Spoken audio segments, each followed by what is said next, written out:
हरियाणा में अगले 24 घंटों में वेस्टर्न डिस्टर्बेंस की वजह से मौसम में एक बार फिर परिवर्तन देखने को मिलेगा। मौसम से जुड़ी ज्यादा जानकारी कृषि मौसम वैज्ञानिक डॉक्टर मदन खीचड़ ने दी। दिनों में तापमान में दोबारा बढ़ोतरी होनी शुरू हो गई है। अभी तापमान 37.6 डिग्री सेल्सियस एचयू में नापा गया है और यह सामान्य से 2 डिग्री ज़्यादा है, परंतु रातें भी गर्म हो रही है। 23 डिग्री सेल्सियस के आसपास तापमान रातों का है। अभी एक पश्चिम विक्षोभ के आंशिक प्रभाव के कारण मौसम में थोड़ा सा हल्का सा बदलाव। रोहतक में बीजेपी ने अनुसूचित मोर्चा के प्रदेश स्तरीय कार्यशाला का आयोजन किया, जिसमें मुख्य अतिथि अनुसूचित जाति मोर्चा के राष्ट्रीय अध्यक्ष लाल सिंह आर्य ने शिरकत की।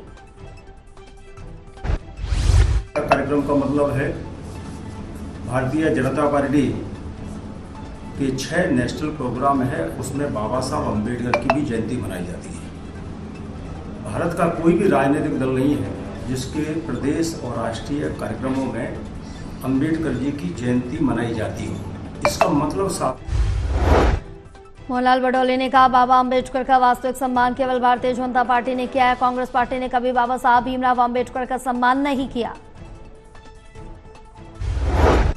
पहुंचे हैं और जो बाबा भीमराव अम्बेडकर जी की 135वीं जयंती कल पूरे देश में भारतीय जनता पार्टी के सभी कार्यकर्ताओं ने और देश में रहने वाले सभी लोगों ने कल बाबा भीमराव अम्बेडकर जी की जयंती को मनाने का काम किया है। तो बहुत बड़े 2 प्रोग्राम। भूपेंद्र सिंह हुड्डा ने जींद में शिरकत की, जहां कार्यकर्ताओं ने फूलमालाओं से स्वागत किया। भूपेंद्र हुड्डा ने पीएम मोदी, विधायक विनेश फोगाट और कांग्रेस संगठन पर बयान दिया। हुड्डा ने कहा, पीएम मोदी को हिसार एयरपोर्ट के उद्घाटन के समय सीएम सैनी की झूठी तारीफ करने के बजाय बताना चाहिए था कि हरियाणा राज्य हर मामले में गर्त में चला गया। ये बातें नहीं है, सिर्फ प्रचार की बातें करते हैं जो उससे दूर है। बात करें बैकलॉग पूरा करने की बात करें, जो 2 लाख जो अब सरकारी नौकरियां खाली है उनको भरने की बात करें, जो किसान को आज उचित भाव नहीं मिल रहा है उसकी बात करें। हिसार से सीएम सैनी द्वारा ड्रग फ्री हरियाणा के संदेश को लेकर साइक्लोथॉन 2.0 की शुरुआत की गई थी, जो कि विभिन्न जिलों से होते हुए झज्जर होकर रोहतक के करोथा गांव पहुंची। नशा आज एक समाज के सामने बहुत बड़ी चुनौती है। हमारा पड़ोस का प्रदेश है, पाकिस्तान द्वारा प्रायोजित नशे के कारण है पूरी तरह से हमारा युवा का, वहाँ का युवा जो है ना बर्बादी के कगार के ऊपर खड़ा हुआ है। और धीरे धीरे ये नशे का जो प्रचलन है हमारे हरियाणा प्रदेश ने भी इसने पैर जमाने शुरू कर दिए हैं।